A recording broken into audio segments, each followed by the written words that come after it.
Each week on the award-winning Laura Flanders Show, I get to sit down with some of the smartest thinkers and doers of our time. Forward-thinking people you know and others you'll want to know. You got to put health before wealth. You got to put education before discrimination. To put all this together means that human rights are no longer for minorities. Now is a broader perspective, human rights for everybody. I'm interested in what's going wrong and also what's going right.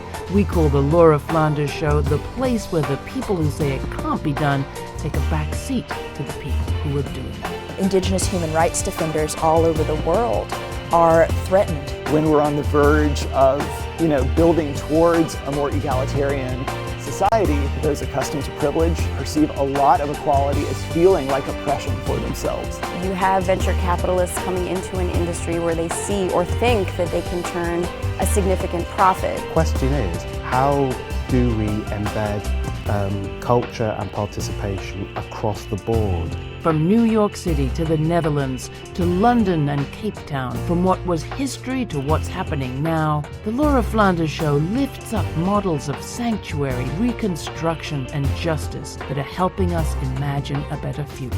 What really interested me was what a person experiences and how you engage people with places and their own environment. A lot of nuance and crazy conversations will happen. People disagree, people agree. I wish they had presidential debates in barbershops. National investment, proper taxation for the very richest, and empowerment of communities. Social justice, socialism. Featuring multimedia conversations on TV, web, radio and podcast, wherever you can get it, including special reports, web exclusives and behind-the-scenes content for our members.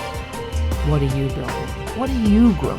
How do you think the future will tell the story of today?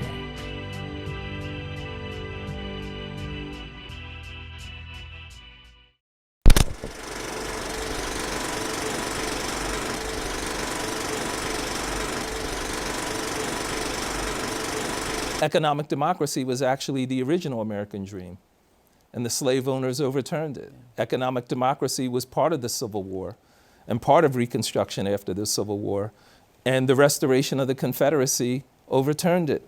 New York, New York, it's a city with close to a $100 billion budget every year and one deputy mayor with some pretty creative plans for how to spend it. What can one city do? And what's it going to take to create a non-racist democracy? J. Phillip Thompson, New York City Deputy Mayor for Strategic Policy Initiatives, is my guest for the entire program. That's this time on the Laura Flanders Show, the place where the people who say it can't be done take a back seat to the people who are doing it. Welcome.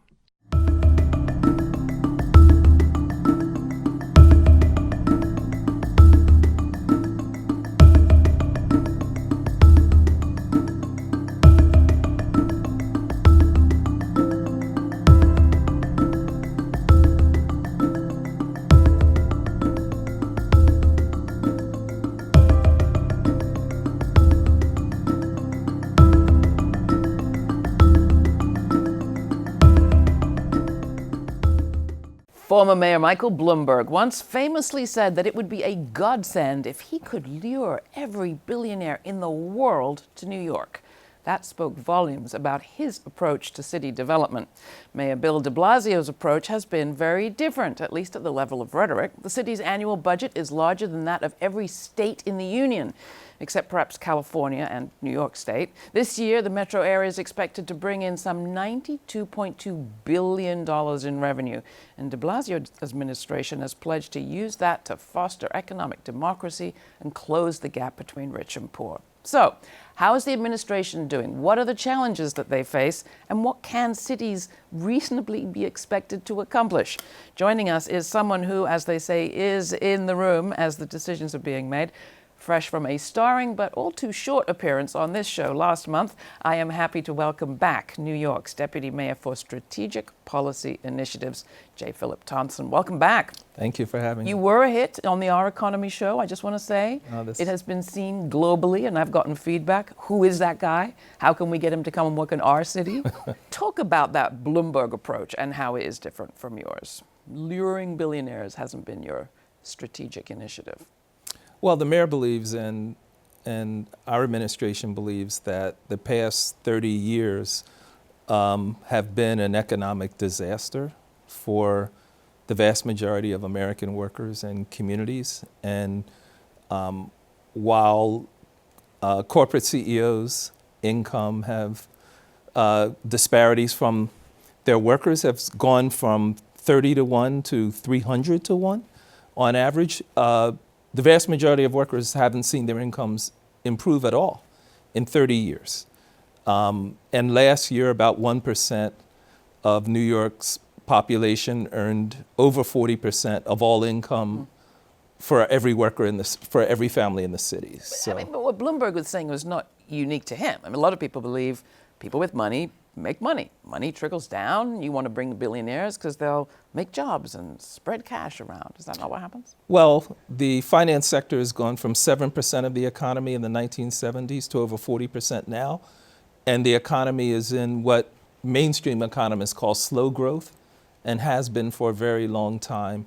And this is despite $27.8 trillion the federal government pumped into the economy 2007, 2008 to now to try and prop up the financial sector. So the bottom line is if workers are consumers, if they're not doing well, the economy's not going to do well. Now, the finance sector may find ways to enrich themselves and charge people a lot of money for everything from even accessing their money, $3 to go to an ATM machine. It costs them pennies to actually issue that money. But we should not confuse what happens on Wall Street with how the economy is functioning overall. What is your approach? How do you do it differently? And haven't all the other initiatives kind of been tried?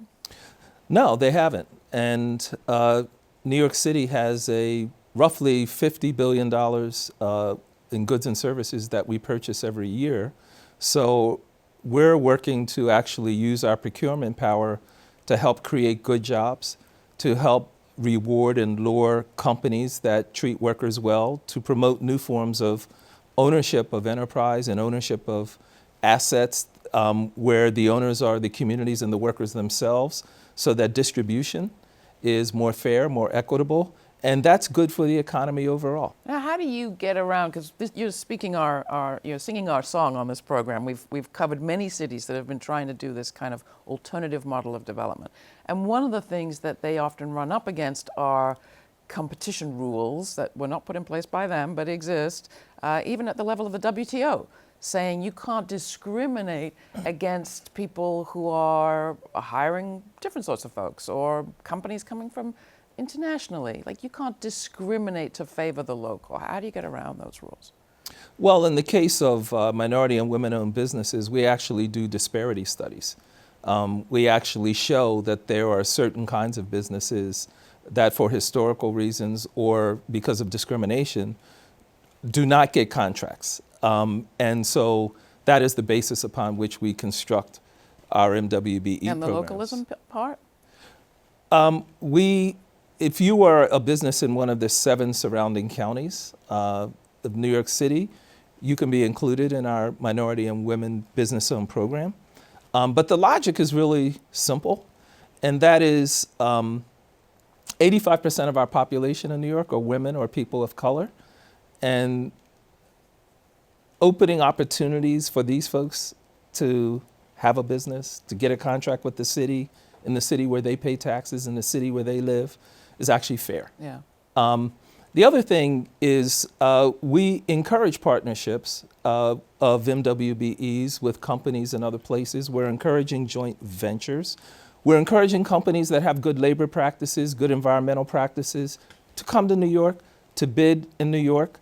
One of the things we're working on internally is actually being able to identify companies that hire from our job training centers, that have collateral benefits, I call it, that actually are good citizens for the city, so that when a procurement officer says, look, here are 2 companies that on price are competitive, roughly, but this other company is actually hiring people coming out of Rikers, is actually hiring folks from our high schools, that has an additional benefit that another company that does none of those things doesn't have. So why don't we favor that company? So we're looking at changing our procurement rules to reflect our goals. And you believe you can get away with that legally? I'm all for it. But our lawyers think so. All right, we'll keep at it.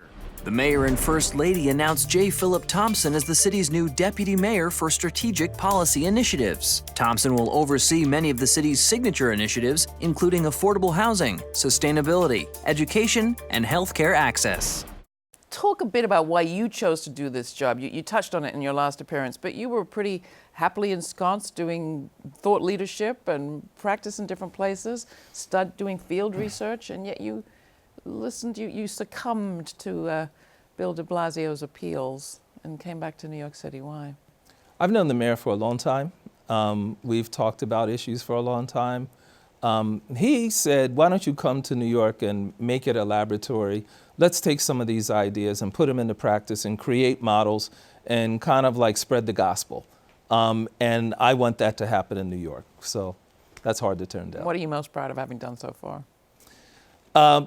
Actually getting staff in City Hall and in the agencies to understand what's lacking in our democracy and understand why it's lacking and why economic democracy is actually a pathway, not only for improving our economy, but also improving and restoring our democracy. I think we're making progress on that. And I think that economic democracy was actually the original American dream, and the slave owners overturned it. Economic democracy was part of the Civil War and part of Reconstruction after the Civil War, and the restoration of the Confederacy overturned it. So to elaborate on that a little bit. The 13th Amendment, which says, was ended chattel slavery in 1863, also said no more involuntary servitude. Involuntary servitude in 1853 was also called wage slavery at that time. And the idea that a person should work for another person because they have no other means of survival, that was considered in 1863 involuntary servitude. And the belief was every worker ought to have 40 acres in rural area. 40 acres and a mule was a popular slogan at the time. That people thought was part of the 13th Amendment. It wasn't just about ending chattel slavery for black folks. It was actually uplifting all workers. That was the goal. All of those meanings of the 13th Amendment, the 14th Amendment, and so forth were overturned by a conservative Supreme Court and conservative government after the violent suppression of black folks who couldn't vote for 100 years, after the Civil War, of progressive whites who were imprisoned and also repressed after the Civil War. And then there was a movement called the populist movement, right on the heels of this, when poor white farmers, poor black farmers, again said, no, we want to fight for economic democracy, for equity, for freedom, for a chance, for ownership in this economy and all that. That is what led to racial segregation. When they ran a candidate for president in 1896 on a progressive party platform, populist party platform, the Supreme Court did Plessy versus Ferguson that literally used federal government to physically separate poor blacks, poor whites, and that is what created a national system of racial segregation. So this has been a fight over and over again, something the civil rights movement was fully aware of. The 1954 Brown versus Board of Education lawsuit, which brought about racial integration of schools. If you go back and read the NAACP's amicus brief, they said the reason we have racial segregation is to divide workers, poor white workers from black workers. That's why it exists in the first place. That's why we have to end it in schools. So this has been a long fight in America. If you were to paint in broad strokes your initiatives today, what would you call them? How are they different from what we've seen before? And is it just a tweaking of the system that you're talking about or a whole new system? Well, I think what happened with the New Deal, which was created actually in opposition, as you said, to this notion of laissez-faire capitalism or business can solve all problems, free enterprise will solve all problems, utter failure. The New Deal, though, made major compromises that actually I think we're grappling with to this day. Mostly around race and class and gender. Yeah, and particularly race. Black and Latino workers, agricultural workers, domestic workers were excluded from labor protections. Unionism, when it was built in this country, was done on a segregated basis in the main. So worker solidarity never really emerge. Martin Luther King in 1961 went to the AFL-CIO National Convention and said, I will end the civil rights movement. We don't need two movements of poor people fighting for the same thing. I'll bring 40 million black people into the labor movement. Then we can have our social democracy. Only 4 of 72 unions supported King in that. And we saw the labor movement decline steadily after that when Nixon and Reagan continued to use race to divide folks. And what is Trump doing now? Exactly that. Yeah. And so I think the problems that more public engagement, more public ownership, economic democracy have faced in this country from the beginning have centrally had to do with race. And now gender, to me, is a good thing. Women are beginning to say, hey, we want our rights in the economy as well as everywhere else. And so I think there's more opportunity now than ever before to maybe win on these issues. But we see Trump using the border crisis, immigration, everything in his power to try and resurrect and revive that traditional, narrow, racist, individualistic kind of approach to the economy and restore. He's a billionaire. Billionaires are going to be the saviors of poor white folks.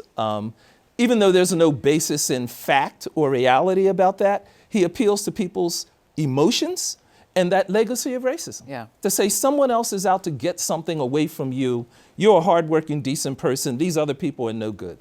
How, with this huge expanse of both knowledge and perspective, do you seek to affect a city? And why do you think a city is a place of the kind of macro change that you're, I think, talking about? Well, let me say first of all that I think cities are great learning laboratories.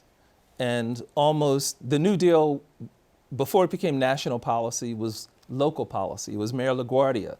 It was many other cities who had experimented with different ways to improve the economy, different ways to improve housing conditions, different ways to improve health conditions. So I think cities are that. Cities are where universities tend to be, where knowledge tends to be cultivated, developed. And so these experiments are scrutinized and evaluated, and then out of that come programs. So I think cities are great for that. The other thing I think is that thinking of the economy as somehow a system that has an internal logic that operates all by itself, separate from society and politics, is an illusion. Mm-hmm. And I think we've had enough experience around the world with various forms of socialism, various forms of capitalism, to actually say, for this kind of market or sector of the economy, say healthcare, this approach doesn't work well, this other approach does. In housing, structured differently, this kind of approach works well, we've seen this other approach doesn't. I think modern economies have to be approached that way. And what's most important is that the population is involved in setting goals. What do we want to come out of our economic policies, out of our government policies? And cities are the best place for local citizens to really engage in what it means to run and determine your own economic future, which is tied to your educational system, it's tied to your social welfare system, it's tied to everything else. So how's that going here in New York? How are people participating? And do people feel, insofar as you're aware, that something different is going on? We're talking to a lot of local groups in the city about how do we extend collective bargaining at the workplace, which has been around since the 1860s, to collective bargaining around consumer purchasing. Like? How do we bring communities and labor unions together to say, we're all buying cable TV, we're all buying cell phones, many of us are buying diapers. Why don't we all come together and negotiate with the internet providers, be they Amazon or big box stores and everyone else, to get those prices down and exercise that power as workers and communities together. And let's take a portion of that savings and use it for community organizing or to fund politics so that politicians don't have to go to wealthy donors in order to get reelected, but they can be more accountable to the people. Now, this isn't just pie in the sky. You have experience of some of this, particularly around the kind of group purchasing. Yeah. Describe some of your, I don't want to call them experiments exactly, but experiences. Well, this is something that is not new either. Jewish housewives in the Lower East Side 100 years ago started consumer organizing against kosher butchers who are overcharging for meat. And there are lots and lots of examples of this in the US and all around the world. A bunch of folks in Boulder, Colorado, 15 years ago, 5,000 of them came together and bought cell phones. And they got $600,000 a year from a cell phone company for that collective contract. And 13 years ago, NYCHA residents tested the market. What if we bought cable together, public housing residents? They got offers of over $30 million a year from cable companies if they would just do that one thing. And so this is something that has been tried in many other places. I think with big data, with online purchasing, where the vendor companies, be they banks or MasterCard or Visa, they already have the data. They can tell any of us who buys what, block by block, where they buy it, when they buy it. That data can be a powerful organizing tool when it's in the hands of the people.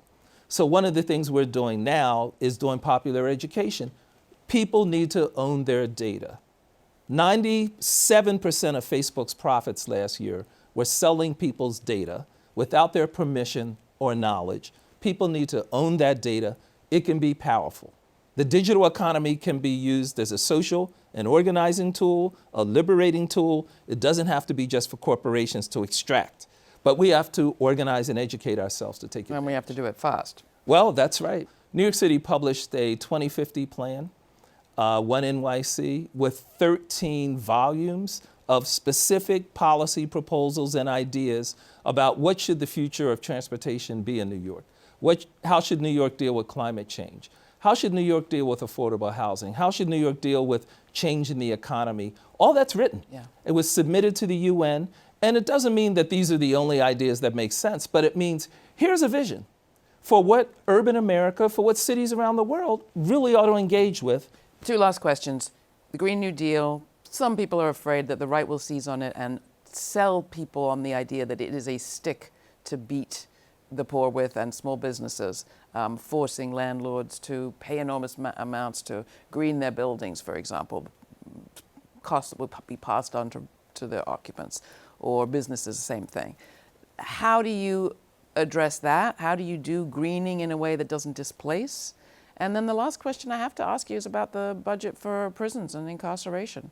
The mayor's plan has $11 billion to keep Rikers Island, a former penal colony, alive and working till 2026. What's your alternative for that? Well, on the issue of a Green New Deal or greening cities, climate change is happening. It's inevitable. New York City has over 500 miles of coastline, seawater, coastline. The oceans are expected to rise at least 6 feet in this century. And so this is something we have to deal with. It's not a choice. We have to deal with it. We have to reduce carbon. We see the changes in climate. We see the changes in weather. Buildings are about 40% of our carbon load. Indian Point Power Plant is closing in a few years. That's 20% of our energy. We have to retrofit buildings. I think a lot of the reaction against this is because people it's not a system yet. How do you easily retrofit your building? It's not the money. It will pay for itself in reduced energy costs over time. But banks aren't used to it. Financial institutions aren't used to it. The companies that actually can do it, they're not here, or they're not many of them. Where's the workforce for this? How is this going to work? Germany created an agency to actually work on these problems, and they've been around for decades, and it's worked. So we have to do that in order to make this something easy and simple, logical for building owners, but the necessity is unquestioned. And I think it can create jobs for a generation. When we talk about these problems, America's infrastructure is crumbling. I read the National Association of Civil Engineers reports every year. It's not popular reading, but they're far more radical than AOC or anyone else who's talking about green, because they just detail all of our infrastructure problems that are happening, and they're calling for $5 trillion of immediate investments to maintain our infrastructure. Great opportunities for making New York more beautiful, for eliminating poverty, and of course, of dealing with these issues, for really engaging the citizenry together in a common effort and enterprise, it can be great for our democracy. So there are many upsides. As far as prison, I don't work specifically on this. My main goal with the mass incarceration is actually, let's create job opportunities for people who are at risk of going into prison, at risk of, or when they come out of prison. I mentioned earlier that 1 in 4 or so on our construction projects will be from vulnerable neighborhoods. The construction trades have created a program for people coming out of prison so that they can go in and become carpenters and other trades, and we need to do a whole lot more of that kind of thing. In terms of Rikers shutting down and building new prisons, most communities are accepting the construction of new prisons, but to me, that is the beginning. What we really need to focus on is how do we minimize the number of people who are in prison in the first place. When people are in prison, how do they learn how to reshape their lives? How do they get an education? How do they get mental health services if they need it? What's our vision for that? How can communities interact more with prisons? There's a prison in Alameda County, California, where it's totally off the grid. And the prisoners are trained on how to do green infrastructure work while in prison. And when they come out, they have marketable skills. How do we begin to do that in our prisons? You mentioned Alameda. My last question, who do you call when you want an ear to talk to? Who are your allies globally or nationally who are doing this kind of work at the level that you are? Because I don't want to say you're pretty unique. I would say you are unique, but I'm sure you have allies and colleagues. So for many years, I've worked with people in the Basque region of Spain. I have many friends in Britain. I've worked for many years with the Global Alliance for Banking on Values. I've worked in South America quite a bit. We had 30 businesses come from Colombia 2 weeks ago to partner with MWBEs here in New York City. And it's around the same framework. How do you avoid civil war reemerging in Colombia? Well, let's have economic democracy in Colombia. I work with Triodos in the Netherlands and Global Alliance for Banking on Values. It's in many continents now, and it's a movement amongst banks. How do we actually finance economic democracy? How do we make it transparent for banks so that people can see when you put a deposit in my bank, here's the company we put in, we invest in, here's what they pay their workers, here's how they treat the environment. Be responsible. Every dollar is like a vote. So how do you actually vote for what you believe in? So there are many, many, I'm learning more every day, cities around the world. Montreal has reached out. The new government in Mexico City, the chief of staff for the new president is Lázaro Cárdenas, who himself was governor of Michoacán, who is very much a believer in these kinds of approaches. Right. So I think there's a movement around the world that's underway. The US is a little behind. Well, you're cheering me up, and I thank you for that. And I will continue to cover what you're doing and what's happening in this city and the cities that you mentioned. Are many of them already on our map. So I encourage people to check out the continued reporting that we're doing here on economic democracy and community wealth building. And I want to thank you so much, Deputy Mayor Thank you for having Thompson, me. for coming. It's a pleasure. Likewise. You're watching The Laura Flanders Show.